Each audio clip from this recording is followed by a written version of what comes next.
এক অত্যন্ত গুরুত্বপূর্ণ কথা মনে রাখবেন, কোনো দরিদ্র, কোনো অভুক্তকে খেতে দেওয়া তা হলো ঈশ্বরকে ভোগ নিবেদন করার থেকেও মহান কার্য।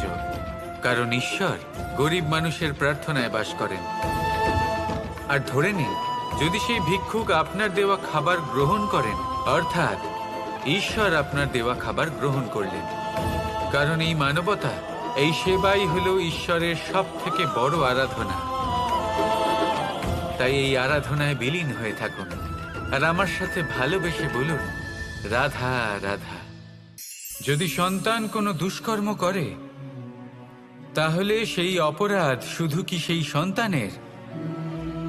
না, যদি সন্তান দুষ্কর্ম করে তাহলে অপরাধী তার মাতা পিতাও, যারা পুত্রমোহর কারণে সেই অনুচিত কাজে তাকে বাধা দেননি।